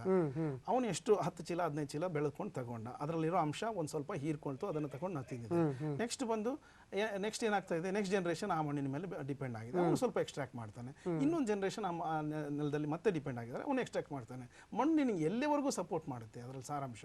ಅದು ಅಲ್ಲದೆ ಇನ್ನೂ ವಿಚಿತ್ರವಾದ ವಿಷಯ ಏನಂದರೆ, ನಾವು ಆ ಮಣ್ಣಿಲಿರೋ ಆ ಸಾರಾಂಶವನ್ನು ಹೀರ್ಕೊಳ್ಳಿಕ್ಕೆ, ಅದನ್ನು ಪ್ರಚೋದನೆ ಮಾಡಲಿಕ್ಕೆ, ಬೇಗ ಬೇಗ ಹೀರ್ಕೊಳ್ಳಿಕ್ಕೆ ಬೇಕಾಗಿರೋ ಫರ್ಟಿಲೈಸರ್ಸ್ ಆ್ಯಡ್ ಮಾಡಿ ಈ ಜನರೇಷನ್ ಎಲ್ಲ ಸುಖವಾಗಿದ್ದು ಬಿಡೋಣ, ಈ ಜನರೇಷನ್ ಎಲ್ಲ ಚೆನ್ನಾಗಿದ್ದು ಬಿಡೋಣ ಅನ್ನೋ ರೀತಿ ವರ್ತಿಸ್ತಾ ಇದೀವಿ, ಅನ್ನೋ ರೀತಿ ಬಾಳ್ತಾ ಇದೀವಿ. ಹಾಗಾಗಿ ಈ ಕನ್ಸ್ಯೂಮರಿಸಮ್ ಅನ್ನೋ ಮಾತು ತಾವು ಹೇಳ್ತಾ ಇದ್ರೆ, ಆ ಮಾತನ್ನ ಎಲ್ಲ ಜನ ಅಂದರೆ ಸಾರ್ವಜನಿಕವಾಗಿ ಎಲ್ಲರೂ ಅದನ್ನು ಗಮನಿಸಲೇಬೇಕು, ಯೋಚನೆ ಮಾಡಲೇಬೇಕು. ಅವಶ್ಯಕತೆಗೆ ಮೀರಿ ಏನನ್ನು ಸಹ ತಮ್ಮಲ್ಲಿ ಇಟ್ಕೊಳ್ಳುವಂಥ ಪ್ರವೃತ್ತಿ ಬೆಳೆಸ್ಕೋಬಾರ್ದು ಅನ್ನೋ ಮಾತು ಈ ಓಝೋನ್ ವಿಷಯವಾಗಿ ಇದನ್ನು ಹೇಳ್ತಾ ಹೋಗ್ತೇನೆ. ಯಾಕಂದರೆ ಪ್ರೊಡಕ್ಷನ್ಗೆ ಓಝೋನ್ ಲೇಯರ್ಗೆ ಸಂಬಂಧ ಇದೆ, ನಾವು ಊಟ ಮಾಡೋ ಊಟಕ್ಕೆ ಓಝೋನ್ ಲೇಯರ್ಗೆ ಸಂಬಂಧ ಇದೆ, ನಮ್ಮ ಮೋಡ್ ಆಫ್ ಟ್ರಾನ್ಸ್ಪೋರ್ಟೇಷನ್ಗೆ ಅಂದರೆ ಯಾವ ರೀತಿ ಓಡಾಡ್ತೇವೆ, ನೀನು ಸೈಕಲಲ್ಲಿ ಹೋಗ್ತೀಯಾ, ಬೈಕಲ್ಲಿ ಹೋಗ್ತೀಯಾ, ಕಾರಲ್ಲಿ ಹೋಗ್ತೀಯಾ, ಇಲ್ಲ ಬಸ್ಸಲ್ಲಿ ಹೋಗ್ತೀಯಾ, ಯಾವ ರೀತಿ ನೀನು ಮೋಡ್ ಆಫ್ ಟ್ರಾನ್ಸ್ಪೋರ್ಟೇಷನ್ಗೂ ಸಹ ಈ ಓಝೋನ್ ಪದರಕ್ಕೂ ಸಹ ಸಂಬಂಧ ಇದೆ. ಅಂದರೆ ಪ್ರಕೃತಿಯಲ್ಲಿ ಈಗ ವಿಚಿತ್ರ ಏನಂದರೆ ಮನುಷ್ಯ ಪ್ರಕೃತಿಯಲ್ಲಿ ಒಂದು ಭಾಗ ಅನ್ನೋ ಮಾತನ್ನು ಮರ್ತು ಹೋಗಿದ್ದಾನೆ, ತಾನು ಒಂದು ವಿಭಾಗ ಅಂತ ಯೋಚನೆ ಮಾಡ್ಕೊಂಡಿದ್ದಾನೆ, ಅಥವಾ ಅಂತ ಒಂದು ಆಲೋಚನೆ ಅವನ ತಲೆಯಲ್ಲಿದೆ. ನಾನೇ ಒಂದು ವಿಭಾಗ, ನಾನು ಪ್ರಕೃತಿಯಲ್ಲಿ ನಾನೇ ಬೇರೆ, ಇಡೀ ಪ್ರಕೃತಿನೇ ಒಂದಾದರೆ ನಾನೇ ಒಂದು ಅನ್ನೋ ಯೋಚನೆ ಅವನಲ್ಲಿದೆ. ಆ ಥರ ಬಂದಿದೆ. ಈಗ ನೋಡಿದ್ರೆ ಅದೇ ಥರನೇ ಅರ್ಥ ಆಗ್ತದೆ. ಇದು ಮಾತ್ರ ಇದು ದುರಂತದ ಸಂಕೇತ. ಈ ದುರಂತಗಳನ್ನು ಮತ್ತಷ್ಟು ಮಾಹಿತಿಗಳ ಮೂಲಕ ಹೇಳೋಣ ಸರ್. ಒಂದು ವಿರಾಮ ತಗೊಳ್ತೀನಿ. ಪ್ರಿಯ ವೀಕ್ಷಕರೇ, ಒಂದು ಅಲ್ಪ ವಿರಾಮ.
ಬೆಳಗು ಸಾಧಕರೊಂದಿಗೆ ಸಂವಾದ ಪ್ರತಿದಿನ ಬೆಳಗ್ಗೆ 7 ಗಂಟೆಗೆ TD1 ಹಾಗೂ ಚಂದನದಲ್ಲಿ.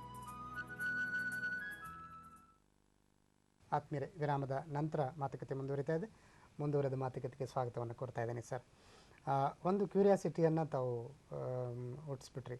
ನಾವು ಊಟ ಮಾಡುವಂಥದ್ದು ಕೂಡ ಓಝೋನ್ಗೆ ಸಂಬಂಧ ಇದೆ, ಅಥವಾ ನಾವು ಬದುಕುವಂಥದ್ರ ಬಗ್ಗೆ ನಾವು ಏನು ಕೊಳ್ಳುಬಾಕ ಸಂಸ್ಕೃತಿ ಬಗ್ಗೆ ತಾವೇನು ಹೇಳಿದ್ರಿ, ಇವತ್ತು ಬೇಕೋ ಬೇಡವೋ ಗೊತ್ತಿಲ್ಲ, ಲೋನ್ ಕೊಡ್ತೀವಿ ಅಥವಾ ಫ್ರೀಯಾಗಿ ಕೊಡ್ತೀವಿ, ಯಾವಾಗಲೂ ನಿಮ್ಗೆ ಹಣ ಸಿಕ್ಕಾಗ ಕೊಡಿ, ಈ ಥರದ್ದೇನೋ ನಮ್ಮನ್ನು ಮನುಷ್ಯ ತಾನು ಹೀಗೆ ಬದುಕಬೇಕು ಅಂತ ಬದುಕೋಕ್ಕಾಗದೇ ಇರುವಂಥ ಸ್ಥಿತಿಯಲ್ಲಿ ನಾವಿದ್ದೇವೆ. ಹೀಗೆ ಬದುಕಬೇಕು, ಹಾಗೆ ಬದುಕಿದ್ರೆ ಮಾತ್ರ ನಮ್ಮ ಸುತ್ತಮುತ್ತಲ ಪರಿಸರ ಚೆನ್ನಾಗಿರುತ್ತೆ, ಓಝೋನ್ ಪದರ ಚೆನ್ನಾಗಿರುತ್ತೆ ಅಂತ ನೀವು ಹೇಳ್ತಾ ಇದ್ರಿ. ಎಷ್ಟರ ಮಟ್ಟಿಗೆ ಈ ನಮ್ಮ ಊಟ ಅಥವಾ ನಮ್ಮ ಬದುಕಿನ ಶೈಲಿ ಓಝೋನ್ಗೆ ಕನೆಕ್ಟ್ ಆಗಿದೆ? ನೋಡಿ, ಓಝೋನ್ ಪದರ ಅಲ್ಲ, ಇಡೀ ಪ್ರಕೃತಿಗೇನೆ. ಅಂದರೆ ಪ್ರಕೃತಿಗೆ ನಾವು ಬದುಕೋ ರೀತಿ ನೀತಿಗಳ ಮೇಲೆ ಬಹಳಷ್ಟು ಅವಲಂಬಿಕೆ ಇದೆ. ಅಂದರೆ ನೀನು ಒಂದು ಮಾತು ಹೇಳ್ತೇನೆ, ನಮ್ಮಲ್ಲಿ ಎಕೋ ಫ್ರೆಂಡ್ಲಿ ಫುಡ್ ಹ್ಯಾಬಿಟ್ಸ್ ಅನ್ನೋ ಒಂದು ಮಾತಿದೆ. ಎಕೋ ಫ್ರೆಂಡ್ಲಿ ಫುಡ್ ಹ್ಯಾಬಿಟ್ಸ್ ಅಂದರೆ ನೀನು ಎಲ್ಲಿರ್ತೀಯ ಆ ಪರಿಸರಕ್ಕೆ ತಕ್ಕಂತೆ ಅಲ್ಲಿರುವಂತಹ ಒಂದು ಅವೈಲಬಲ್ ರಿಸೋರ್ಸಸ್ ಅಂತ ಏನು ಹೇಳ್ತೀವಿ, ಆ ಒಂದು ಪರಿಸರದಲ್ಲಿರುವಂತಹ ವಸ್ತುಗಳನ್ನಾಗಿರ್ಬೋದು ಅಥವಾ ಖನಿಜ ಪದಾರ್ಥಗಳಾಗಿರ್ಬೋದು, ಇಂಥವುಗಳನ್ನು ಉಪಯೋಗಿಸಿ ಬದುಕುವಂಥ ಒಂದು ಪರಿಪಾಠ ಪ್ರವೃತ್ತಿ ನೀನು ಬೆಳೆಸ್ಕೊಳ್ಳೇಬೇಕು. ಅದು ಬಿಟ್ಟು ನೀನು ಈಗ ಬೆಂಗಳೂರಲ್ಲಿದೆ ಅಂತ ಯೋಚನೆ ಮಾಡೋಣ. ನೀವು ಬೆಂಗಳೂರಲ್ಲಿ ಕೂತ್ಕೊಂಡು ನನಗೆ ಕಾಶ್ಮೀರದಲ್ಲಿರೋ ಆಪಲ್ ಬೇಕು ಅಂದ್ಕೊಳ್ಳೋದಾಗಲಿ, ಇಲ್ಲಾಂದರೆ ಸೌದಿ ಅರೇಬಿಯಾದಲ್ಲಿರುವಂಥ ಡ್ರೈ ಫ್ರೂಟ್ಸ್ ಬೇಕು ಅಂದ್ಕೊಳ್ಳೋದಾಗಲಿ, ಅಥವಾ ಅಮೆರಿಕದಲ್ಲಿರೋ ಪಿಜ್ಜಾ ಬೇಕು ಅಂದ್ಕೊಳ್ಳೋದಾಗಲಿ ಎಷ್ಟು ಸರಿ ಅಲ್ಲ ಅನ್ನೋ ಮಾತನ್ನು ನಿಮಗೆ ಹೇಳ್ತೇನೆ. ನೋಡಿ, ಇಕೋ ಫ್ರೆಂಡ್ಲಿ ಫುಡ್ ಹ್ಯಾಬಿಟ್ಸ್ ಅಂದರೆ ನಿಮ್ಗೆ ಹೇಳ್ತಾ ಇದೆ, ನೀನು ಮೀನಾಗಿದ್ದರೆ ನೀರಲ್ಲಿರೋ ವಸ್ತುಗಳನ್ನು ತಿಂದು ಬದುಕಲಿಕ್ಕೆ ಪ್ರಯತ್ನ ಮಾಡಬೇಕು, ಅಥವಾ ನೀನು ಹುಲಿಯಾಗಿದ್ದರೆ ಮೇಲ್ಗಡೆ ಇರುವಂಥ ಏನು ವಸ್ತುಗಳಿದೆ ನಿನ್ನ ಆಸ್ಪಾಸಲ್ಲಿ ಏನಿದೆ, ನೀನು ಫುಡ್ ಹ್ಯಾಬಿಟಿಗೆ ಸಂಬಂಧಪಟ್ಟಿರುವಂಥ ಒಂದು ಹ್ಯಾಬಿಟೇಷನ್ನ ಪಕ್ಕದಲ್ಲಿ ಏನಿದೆ ಅದ್ರ ಮೇಲೆ ಡಿಪೆಂಡ್ ಆಗಿ ನೀನು ಬದುಕುವಂಥ ಪ್ರಯತ್ನ ಮಾಡಬೇಕು. ಹುಲಿಯಾಗಿ ಸಹಜವಾಗಿದ್ದು ನೀನು ನೀರಲ್ಲಿರೋ ಬದುಕ್ತೀನಿ ಅನ್ನೋ ಪ್ರಯತ್ನ ಮಾಡೋದಾಗಲಿ, ನೀರಲ್ಲಿದ್ದು ನೀರಲ್ಲಿರುವಂಥ ಒಂದು ಪ್ರಾಣಿ ಸಂಕುಲಕ್ಕೆ ಮೇಲೆ ಬಂದು ಇದು ಅದರಲ್ಲಿರೋದನ್ನು ನಾನು ತಿಂದು ಬದುಕ್ತೀನಿ ಅನ್ನೋ ಇದು ಸರಿಯಲ್ಲ. ಲಕ್ಷ್ಮೀಕಾಂತ್ ಅವರು, ಅದಕ್ಕೆ ಪೂರಕವಾಗಿ ಈ ಪ್ರಾಣಿಗಳಲ್ಲಿ ಒಂದು ಪರಿಪಾಠ ಇದೆ. ಅವು ಹೊಟ್ಟೆ ತುಂಬಿದ ನಂತರ ಮತ್ತೆ ತಿನ್ನಲ್ಲ, ನಾಳೆ ತೆಗೆದಿಟ್ಕೊಳ್ಳಲ್ಲ. ಹೌದು, ಮನುಷ್ಯ ಮಾತ್ರ ನೋಡಿ ಇದು ಪರಮ ಸತ್ಯ. ತಲೆಮಾರುಗಳಿಗೂ ಕೂತ್ ತಿನ್ಬೇಕು ಅನ್ನುವಂತ ಇದು ನೋಡಿ ಎಂತ ವಿಚಿತ್ರ ಅಂದ್ರೆ, ನೀವು ಹೇಳಿದ್ದು ತುಂಬಾ ಸರಿಯಾದ ಮಾತು. ಏನಂದ್ರೆ ಕೆಲವೊಂದು ಪ್ರಾಣಿಗಳಲ್ಲಿ, ಈ ಹುಲಿಯಲ್ಲಿ ಈ ಒಂದು ಅಭ್ಯಾಸ ಇದೆ ಅಂತ ನಾನು ಕೇಳಿದ್ದೇನೆ. ಹೊಟ್ಟೆ ತುಂಬಿದ ಮೇಲೆ ಅದು ಹೊಟ್ಟೆ ತುಂಬಿದ್ರೆ ಅಂದ್ರೆ ಹಸಿವಾಗದೇ ಇದ್ರೆ ಪಕ್ಕದಲ್ಲೇ ಜಿಂಕೆ ಹೋಗ್ತಾ ಇದ್ರು ಸಹ ಅದನ್ನು ಬೇಟೆಯಾಡೋದಿಲ್ಲ. ಆದ್ರೆ ನಾವು ಮನುಷ್ಯರು ನೋಡಿ ಯೋಚನೆ ಮಾಡಿ, ಏನೆಲ್ಲ ಏನು ಇದ್ರು ಏನಿಲ್ಲದೆ ಇದ್ರು ಪ್ರತಿಯೊಂದು ನನಗೆ ಬೇಕು ಅಂತ ಹೇಳ್ತೇವೆ. ಮನೇಲಿ ಒಂದ್ಸರಿ ಅಟ್ಟದ ಮೇಲೆ ಗಮನಿಸಿ ನೋಡಿ ನೀವು, ಎಷ್ಟೊಂದು ಆಂಡೆ ಕೊಳಗ ಪಾತ್ರೆಗಳು ಎಕ್ಸ್ಟ್ರಾ ವಸ್ತುಗಳು ಎಷ್ಟು ಇಟ್ಕೊಂಡಿರ್ತೇವೆ ನಾವು. ಅದ್ರ ಅರ್ಥ ಏನು?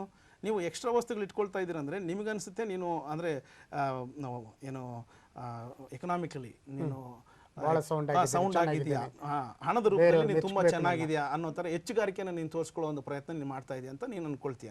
ಆದರೆ ಇಂಡೈರೆಕ್ಟ್ಲಿ ಅಥವಾ directly you are creating stress and production industry. ಅದಕ್ಕೆ ತಕ್ಕಾಗಿರುವಂಥ ಒಂದು ಇಂಡಸ್ಟ್ರಿ ಮೇಲೆ ನೀನು ಒಂದು ಸ್ಟ್ರೆಸ್ ಕ್ರಿಯೇಟ್ ಮಾಡ್ತಾ ಇದೆಯಾ, ಒಂದು ಬಲವಂತನ ಹೇರ್ತಾ ಇದೆ ಅವ್ರ ಮೇಲೆ ಹೆಚ್ಚಿಗೆ ಪ್ರೊಡ್ಯೂಸ್ ಮಾಡಲಿಕ್ಕೆ. ಆ ಇಂಡಸ್ಟ್ರಿ ಪ್ರೊಡ್ಯೂಸ್ ಮಾಡಬೇಕಂದ್ರೆ ಮತ್ತೆ ಮೈನಿಂಗ್ ಮೇಲೆ ಡಿಪೆಂಡ್ ಮಾಡಬೇಕು. ಮೈನಿಂಗಲ್ಲಿ ಆ ಮೆಟಲ್ ಎಕ್ಸ್ಟ್ರಾಕ್ಟ್ ಆಗಬೇಕು, ಮೈನಿಂಗಲ್ಲಿ ನೀನು ಅದನ್ನು ಹೊರಗಡೆ ತೆಗಿಲೇಬೇಕು. ಅದು ಹಿತ್ತಾಳೆ ಆಗಲಿ, ತಾಮ್ರ ಆಗಲಿ, ಬೆಳ್ಳಿ ಆಗಲಿ, ಯಾವುದೇ ಲೋಹ ಆಗಲಿ ಮತ್ತಷ್ಟು ಭೂ ಸಂಪತ್ತು ತೆಗಿಲೇಬೇಕು. ಇನ್ನು 20 ವರ್ಷಗಳ ನಂತರ ಆಗಿನ ಸಂತತಿಗೆ ಬೇಕಾಗಿರುವಂತ ಒಂದು ಖನಿಜ ಸಂಪತ್ತು ಏನಿದೆ ಅದು ಅವತ್ತಿಗೆ ನಾನು ಉಪಯೋಗಿಸ್ಕೋಬಹುದು ಅನ್ನೋ ಮಾತಿದ್ರೂ ಸಹ ಈಗಲೇ ನನಗೆ ಕೊಳ್ಳುಬಾಕ ಸಂಸ್ಕೃತಿ ಅಂತ ನೀವೇನು ಹೇಳಿದ್ರಿ, ನಿನಗೆ ಪರ್ಚೇಸಿಂಗ್ ಪವರ್ ಇದೆ, ಪರ್ಚೇಸಿಂಗ್ ಕೆಪಾಸಿಟಿ ಇದೆ ಅನ್ನೋ ಒಂದೇ ಮಾತಿಗೆ ಅಷ್ಟು ಪರ್ಚೇಸ್ ಮಾಡಿ ಮೇಲಿಡ್ತಾ ಇದೀವಿ. ಅದು ನನ್ನ ನೆಕ್ಸ್ಟ್ ಜನರೇಷನ್ ಬೇಕು ಅನ್ನೋ ಮಾತು ಹೇಳ್ತೇವೆ. ಅಂದ್ರೆ ನನ್ನ ಮಕ್ಕಳಿಗೆ ಅವ್ರ ಮಕ್ಕಳಿಗೆ ಇರಲಿ ಅಂತ. ಇದ್ರ ಅರ್ಥ ಏನಪ್ಪಾ ಅಂದ್ರೆ, ನನಗೆ ನಿನ್ನ ಮಕ್ಕಳಿಗೆ ಅವರು ಬದುಕಲಿಕ್ಕೆ ಬೇಕಾಗಿರೋ ಮಿನಿಮಮ್ ಯೋಗ್ಯತೆ ಇಲ್ಲ ಅನ್ನೋದನ್ನ ಅದು ತೋರಿಸ್ತಾ ಇದೆ ಅಂತ ನಾನು ಹೇಳ್ತೇನೆ. ಅಂದ್ರೆ ಅರ್ಥ ಏನಂದ್ರೆ, ನೀನ್ ಅಲ್ಲಿ ತೆಗೆದಿಡ್ತಾ ಇದೆ ಅಂದ್ರೆ ಅವನಿಗೆ ಬದುಕಲಿಕ್ಕೆ ಬೇಕಾಗಿರುವಂತಹ ಒಂದು ಜಾಣ್ಮೆ ಇಲ್ಲ. ನೀನೆಲ್ಲ ತೆಗೆದಿಟ್ಟರೆ ಅವನು ಬದುಕಲಿಕ್ಕೆ ಆಗೋದು.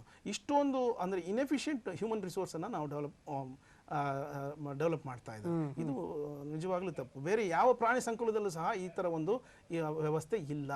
ನೋಡಿ ಅವು ಎಲ್ಲವನ್ನು ಅಂದ್ರೆ ತಿನ್ನೋದು ಅಷ್ಟೇ. ಮನುಷ್ಯ ಹೇಗೆ ಅವನ ಆಕಾರನೇ ಗಮನಿಸಿ. ನಾನೀಗ ಸುಮ್ಮನೆ ಓಝೋನ್ ಪದರದಿಂದ ಸ್ವಲ್ಪ ದೂರ ಹೋಗ್ತಾ ಇದ್ದೀನಿ ಅಂತ ಅನ್ಕೋಬೇಡಿ. ಯಾಕಂದ್ರೆ ಇವೆಲ್ಲವಕ್ಕೂ ಅದಕ್ಕೂ ಸಂಬಂಧ ಇದೆ. ನಾನು ಫುಡ್ ಹ್ಯಾಬಿಟ್ಸ್ ಬಗ್ಗೆ ಹೇಳ್ತಾ ಇದ್ದೆ.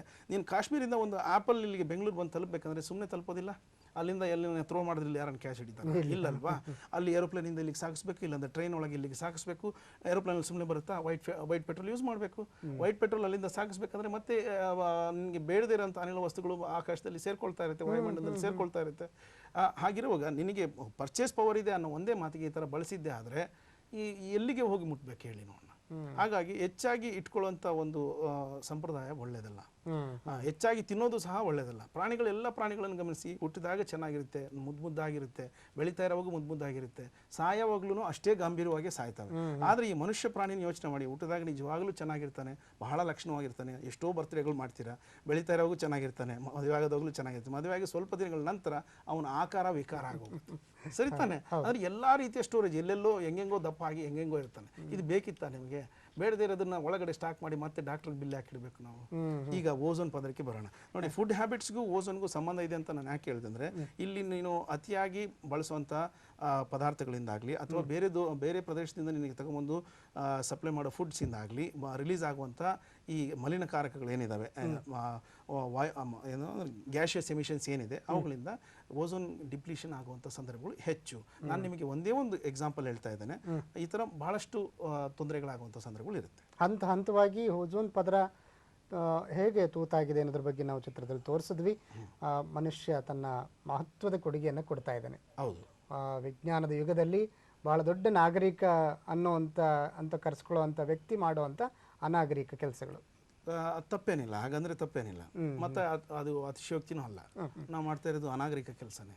ಯಾಕಂದ್ರೆ ಬೇಡದಿರೋ ವಸ್ತುಗಳನ್ನ ಈ ತರ ಒಂದು ಅಲಂಕಾರಿಕ ವಸ್ತುಗಳನ್ನ ತರ ಮಾಡ್ಕೊಂಡ್ಬಿಟ್ಟು, ವೈಭೋಗದ ವಸ್ತುಗಳನ್ನ ತರ ಮಾಡ್ಕೊಂಡು ದುರಂತಕ್ಕೆ ಕಾರಣರಾಗ್ತಾ ಇದೀವಿ. ಓಕೆ, ಅಂತೂ ಈಗ ಪರಿಹಾರ ನಮ್ಮ ಕೈಲೇ ಇದೆ ಸರ್. ನಾವು ಮಾಡ್ಕೊಂಡಿರುವಂಥ ಅಪಾಯ ನಾವೇ ಸರಿಪಡಿಸ್ಕೊಳ್ಬೇಕು. ಹೌದು, ಏನು ಮಾಡಬೇಕು ಅಂದರೆ ಈ ಕನ್ಸ್ಯೂಮರಿಸಮ್ ಬೇಸ್ಡ್ ಲೈಫ್ ಸ್ಟೈಲಿಂದ ಹೊರಗಡೆ ಬಂದರೆ ಸಾಕ? ಅಥವಾ ಬೇರೆ ಏನಾದರೂ ಪರಿಹಾರ ಮಾರ್ಗಗಳಿದೆಯಾ? ನೋಡಿ, ಅತಿ ಮುಖ್ಯವಾಗಿ ಕನ್ಸ್ಯೂಮರಿಸಮಿಂದ ಹೊರಗೆ ಬರೋದು ಬಹಳ ಒಳ್ಳೆಯದು. ನಾನು ಹೇಳಿದೆ, ನೀನು ಬರೀ ವಸ್ತುಗಳು ಕೊಂಡ್ಕೊಳ್ತಾ ಇಲ್ಲ, ಇಂಡೈರೆಕ್ಟ್ ಆಗಿ ಏನು ವಾಯುಮಂಡಲದ ಮೇಲೆ ಅಥವಾ ಎಕಲಾಜಿಕಲ್ ಸಿಸ್ಟಮ್ ಮೇಲೆ ಎಲ್ಲ ರೀತಿಯ ಒತ್ತಡಗಳನ್ನು ನಾವು ಹೇರ್ತಾ ಇದ್ದೀವಿ. ಹಾಗಾಗಿ ಈ ಕನ್ಸ್ಯೂಮರಿಸಮಿಂದ ಹೊರಗೆ ಬಂದರೆ ನಿನಗೆ ಎಷ್ಟು ಬೇಕೋ ಅಷ್ಟೇ ತಗೊಂಡಿದ್ದೆ ಆದರೆ, ಅಷ್ಟೇ ಮನೇಲಿ ಇಟ್ಕೊಂಡಿದ್ದೆ ಆದರೆ, ನೀನು ಈ ಎಲ್ಲ ತೊಂದರೆಗಳಿಗೆ ಮೂಲ ರೂಪ ಅಂದರೆ ಶಕ್ತಿ ಕನ್ಸ್ಯೂಮ್ ಆಗೋದೇನಿದೆ, ಎನರ್ಜಿ ಕನ್ಸಂಪ್ಷನ್ ಏನಿದೆ ಆ ಪ್ರೊಡಕ್ಷನಲ್ಲಿ ಕಡಿಮೆ ಆಗುತ್ತೆ. ಎನರ್ಜಿ ಕನ್ಸಂಪ್ಷನ್ ಪ್ರೊಡಕ್ಷನಲ್ಲಿ ಕಡಿಮೆ ಆಗಿದ್ದೆ ಆದರೆ ಈ ಎಮಿಷನ್ಸ್ ಕಡಿಮೆ ಆಗುತ್ತೆ. ಎಲ್ಲ ರೀತಿಯೂ ಸಾಲಿಡ್ ವೇಸ್ಟ್ ಆಗಿರ್ಬೋದು, ಲಿಕ್ವಿಡ್ ವೇಸ್ಟ್ ಆಗಿರ್ಬೋದು, ಅಥವಾ ಗ್ಯಾಸಿಯಸ್ ಎಮಿಷನ್ಸ್ ಆಗಿರ್ಬೋದು. ಇವೆಲ್ಲ ಒಂದಲ್ಲ ಒಂದು ರೂಪದಲ್ಲಿ ಮತ್ತೆ ಕೊನೆಗೆ ವಾಯುಮಂಡಲಕ್ಕೆ ಸೇರುವಂಥ ಸಂದರ್ಭಗಳು ಇರುತ್ತೆ. ಅವನ್ನೆಲ್ಲವನ್ನು ಅವಾಯ್ಡ್ ಮಾಡ್ಬೋದು ನಾವು. ಸೊ ಅತಿ ಮುಖ್ಯವಾಗಿ ಇದನ್ನು ಪಾಟಿಸೋದು ತುಂಬ ಒಳ್ಳೆಯದು. ಸಾಮಾನ್ಯವಾದ ಎಕೋ ಫ್ರೆಂಡ್ಲಿ ಫುಡ್ ಹ್ಯಾಬಿಟ್ಸ್ ಅಂದರೆ ಲೋಕಲೈಸ್ಡ್ ಫುಡ್ ಹ್ಯಾಬಿಟ್ಸನ್ನು ನಾವು ನಮ್ಮ ಗೌಡರಲ್ಲಿ ಅವ್ರು ಮುದ್ದೆ ಊಟ ಮಾಡ್ತೀವಿ ಅಂತ ಹೇಳಿದ್ರೆ ಇಲ್ಲಿಯದು ಅದಕ್ಕೆ ತಕ್ಕಂತೆಯೇ ನಾವು ಬದುಕಿರಬೇಕು. ನೀನು ಅಲ್ಲೆಲ್ಲೋ ಅಮೆರಿಕದಲ್ಲಿ ಕೂತ್ಕೊಂಡು ನನಗೆ ಮುದ್ದೆ ಬೇಕು ಅಂದ್ಕೊಳ್ಳೋದಾಗಲಿ, ಅಥವಾ ಅಮೆರಿಕದಲ್ಲಿ ಇಲ್ಲಿಗೆ ಬಂದು ಬೇರೆ ಬೇಕು ಅಂದ್ಕೊಳ್ಳೋದಾಗಲಿ ತಪ್ಪು ಅನ್ನೋದನ್ನು ಅರ್ಥ ಮಾಡ್ಕೊಂಡ್ರೆ ಸಾಕು. ಅಂದರೆ ಅದನ್ನು ಇತಿಮಿತಿಗಳಲ್ಲಿದ್ದರೆ ಇನ್ನೂ ಒಳ್ಳೆಯದು. ಪರಿಸರ ಸ್ನೇಹಿ ಬದುಕು, ಪರಿಸರ ಸ್ನೇಹಿ ಬದುಕಿದ್ರೆ ತುಂಬ ಒಳ್ಳೆಯದು. ಆ ಒಂದು ಪರಿಪಾಠಗಳು ಬೆಳೆಸ್ಕೊಳ್ಳೋದು ಒಳ್ಳೆಯದು. ಆ ಮಟ್ಟಕ್ಕೆ ನಮ್ಮ ಮನಸ್ಸನ್ನು ಸಿದ್ಧಗೊಳಿಸ್ಕೊಳ್ಬೇಕು. ಹೌದು, ಅದನ್ನು ನಮ್ಮ ಸುತ್ತಮುತ್ತಲಿನವ್ರಿಗೂ ಕೂಡ ಪ್ರಚಾರ ಮಾಡಬೇಕು. ಹೌದು. ಬಹುಶಃ ಈ ಹಂತದಲ್ಲಿ ಇವತ್ತು ನಾವು ಬೆಳಿಗ್ಗೆ ಎಳೆ ಬಿಸಿಲು ಕಾಯೋಣ ಅಂತ ಹೊರಗಡೆ ಕೂತ್ಕೊಂಡ್ರೆ ಬಿರು ಬಿಸಿಲಿರುತ್ತೆ, ಮುಟ್ಟು ನೋಡ್ಕೊಳ್ಳೋ ಅಂತ ಬಿಸಿಲಿರುತ್ತೆ. ಬಹುಶಃ ಈ ಮಟ್ಟದ ಬದಲಾವಣೆ, ಹವಾಮಾನ ವೈಪರೀತ್ಯ, ಜಾಗತಿಕ ತಾಪಮಾನ ಇವೆಲ್ಲ ಏನು ಮಾತಾಡ್ಕೊಳ್ತೀವಿ ನಾವು, ಇದರ ಅನುಭವನ ನಾವು ಈಗಾಗಲೇ ಅನುಭವಿಸ್ತಾ ಇದ್ದೀವಿ, ಇದರ ಪರಿಣಾಮವನ್ನು ಅನುಭವಿಸ್ತಾ ಇದ್ದೀವಿ. ಹಾಗಿದ್ದು ಕೂಡ ಎಚ್ಚೆತ್ತುಕೊಳ್ಳಿಲ್ಲ ಅಂದರೆ ಬಹುಶಃ ಮುಂದೆ ಅಂದರೆ ನೆಗ್ಲಿಜೆನ್ಸ್. ಅಯ್ಯೋ ನಾನು ಒಬ್ಬನಿಂದ ಏನಾಗೋದಿದೆ ಬಿಡು, ಅಥವಾ ನಾನು ಒಂದು ಸಂಸಾರದಿಂದ ಏನಾಗೋದಿದೆ ಬಿಡು, ನಾನು ಒಬ್ಬನು ಫ್ರಿಜ್ ತಗೊಳ್ಳಿಲ್ಲ ಅಂದರೆ ಏನಾಗೋದಿದೆ ಈ ಪ್ರಪಂಚಕ್ಕೆ, ಅಥವಾ ಇಂಡಿವಿಜುವಲ್ ಕಾಂಟ್ರಿಬ್ಯೂಷನ್ ಅಂತ ನಾವು ಹೇಳ್ತೇವೆ. ಅಂದರೆ ಪ್ರತಿಯೊಬ್ಬ ವ್ಯಕ್ತಿಗತವಾಗಿ ತಾನು ಪರಿಸರಕ್ಕೆ ಕೊಡ್ತಾ ಇರೋಂಥ ದುರಂತದ ಕೊಡುಗೆ ಏನು, ಒಳ್ಳೆ ಕೊಡುಗೆ ಅಂತೂ ಇಲ್ಲ, ದುರಂತದ ಕೊಡುಗೆ ಏನು ಅನ್ನೋದು ನಾವು ಯೋಚನೆ ಮಾಡಿದ್ದೆ ಆದರೆ ಈಗ ಈ ಥರ ಎಲ್ಲ ಈಚ್ ಆ್ಯಂಡ್ ಎವ್ರಿ ಆಕ್ಟಿವಿಟಿ ನಾವು what we are performing every day will adds to that, ಅದಕ್ಕೆ ಸೇರ್ತಾ ಹೋಗುತ್ತೆ.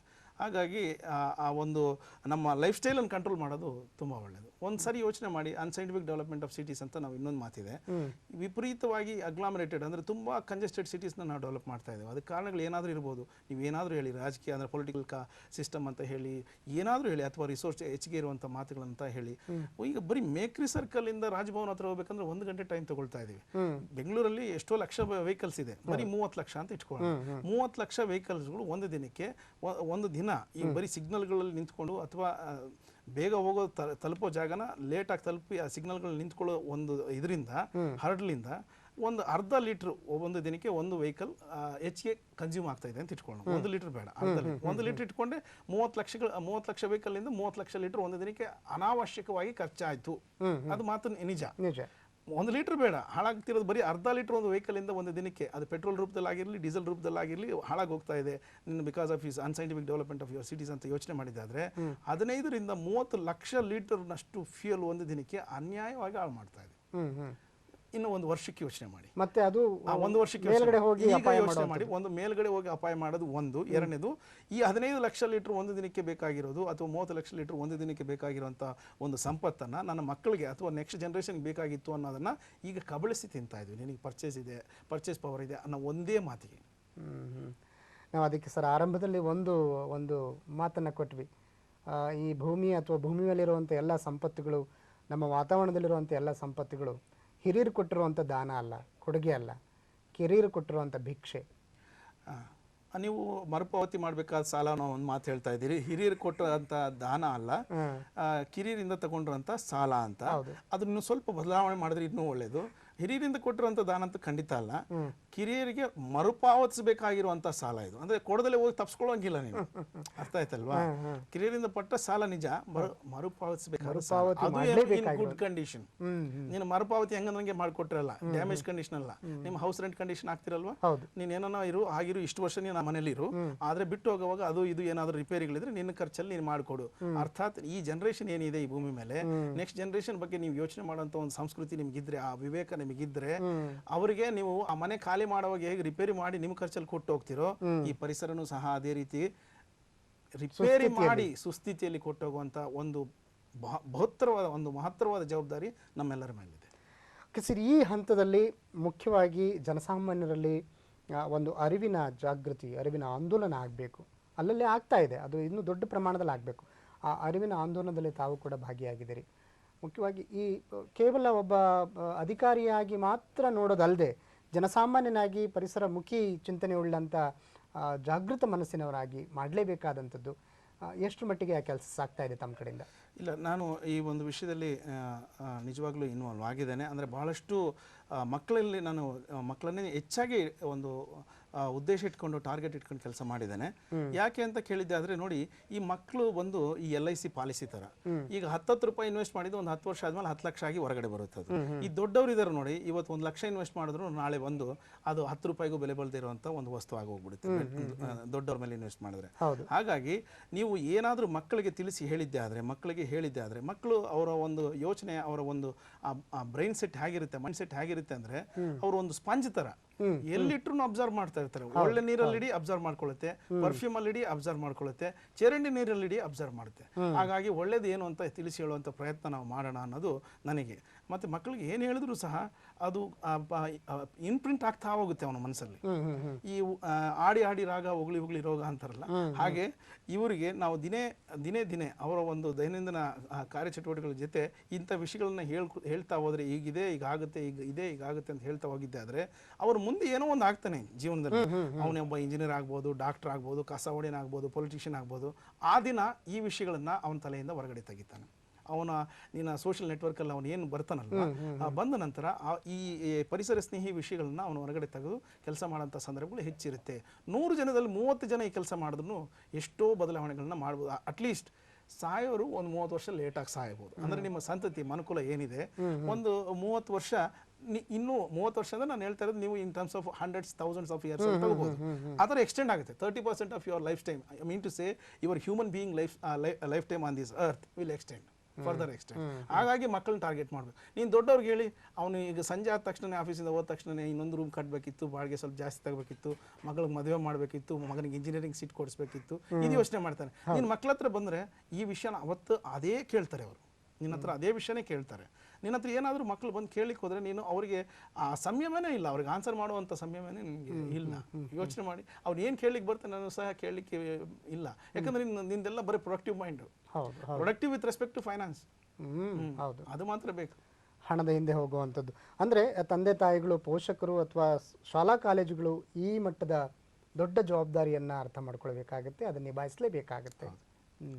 ಹಾಗಾಗಿನೇ ಈ ಒಂದು ಸಾರ್ವಜನಿಕ ಒಂದು ಅವೇರ್ನೆಸ್ ಪ್ರೋಗ್ರಾಮ್ ಅಂತ ಏನು ಹೇಳ್ತೇವೆ ಅದನ್ನು ಮಕ್ಕಳಿಗೆ ಜಾಸ್ತಿ ಮಾಡುವಂಥ ಪ್ರಯತ್ನ. ಅಂದರೆ ದೊಡ್ಡವ್ರಿಗೆ ಮಾಡ್ತಾ ಇಲ್ಲ ಅನ್ನೋ ಮಾತಲ್ಲ, ಈ ಸ್ಟೇಕ್ ಹೋಲ್ಡರ್ಸ್ ಅಂತ ಕರಿತೇವೆ. ಎಲ್ಲ ರೀತಿಯ ಜನ ಏನಿದೆ, ಜನ ಸಮುದಾಯ ಏನಿದೆ, ಇದರಲ್ಲಿ ಈ ಒಂದು ವಿಷಯಕ್ಕೆ ತಕ್ಕಂತೆ ಎಲ್ಲ ಜನ ಸಮುದಾಯ ಏನಿದೆ ಅಂಥವರೆಲ್ಲರನ್ನೂ ಸಹ ತಿಳಿಸಿ ಹೇಳುವಂಥ ಪ್ರಯತ್ನ ನಡೀತಾ ಇದೆ. ಅದರೊಳಗೂ ತಾವು ಅಂದರೆ ಇಂಥ ಮಾಸ್ ಮೀಡಿಯಾ ಏನು ಹೇಳ್ತೀವಿ, ಟೆಲಿವಿಷನ್ ಆಗಿರ್ಬೋದು, ನ್ಯೂಸ್ ಪ್ರಿಂಟ್ ಆಗಿರ್ಬೋದು, ಇಂಥವರು ಮಾಡುವಂತಹ ಪರಿಸರ ಸ್ನೇಹಿ ಜನಜಾಗೃತಿ ಕೆಲಸಗಳ ಒಂದು ಮಹತ್ವ ತುಂಬಾ ಇದೆ.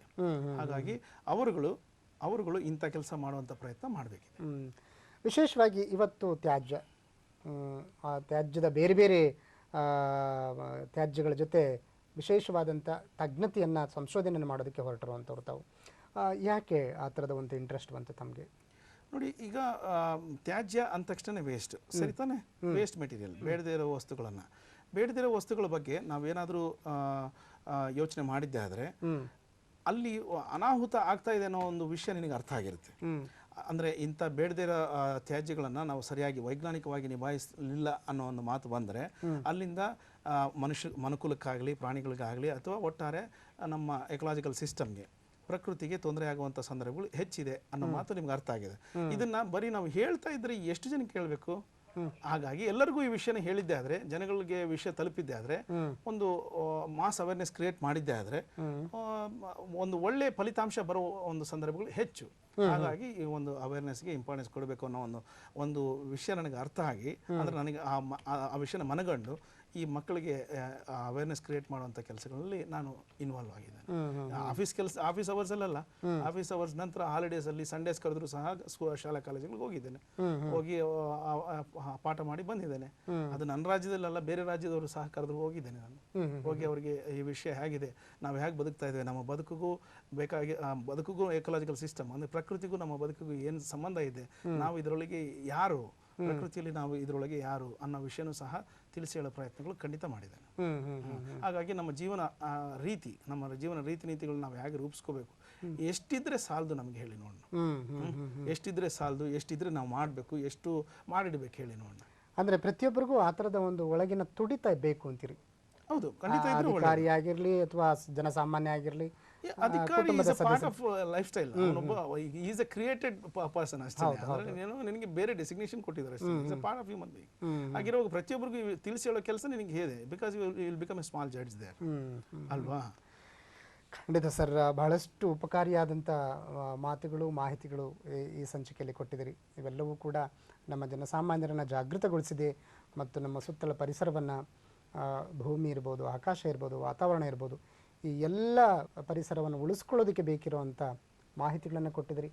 ನಾವೆಲ್ಲರೂ ಕೂಡ ಸಂಕಲ್ಪಬದ್ಧರಾಗೋಣ, ಪರಿಸರವನ್ನು ಉಳಿಸ್ಕೊಳ್ಳೋಣ ಅಂತ ಒಂದು ಪ್ರತಿಜ್ಞೆನ ಕೈಗೊಳ್ಳೋಣ ಅಂತ ಹೇಳ್ತಾ ಕಾರ್ಯಕ್ರಮಕ್ಕೆ ಬಂದಿದ್ದಕ್ಕಾಗಿ ನಮ್ಮ ವಾಹಿನಿ ಮತ್ತು ವೀಕ್ಷಕರ ಪರವಾಗಿ ತಮಗೆ ಧನ್ಯವಾದಗಳನ್ನ ಹೇಳ್ತಾ ಇದ್ದೀನಿ ಸರ್. ನಮಸ್ಕಾರ.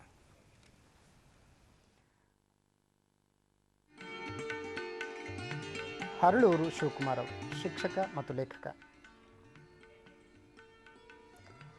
ನಾಳೆ 8:30 ಮನೋಚಿಂತನ ಮುಂದುವರಿದ ಸಂಚಿಕೆ. ನಾಳಿನ ಸಂಚಿಕೆಯಲ್ಲಿ ಮತ್ತೆ ಭೇಟಿ ಆಗೋಣ. ವಂದನೆಗಳು.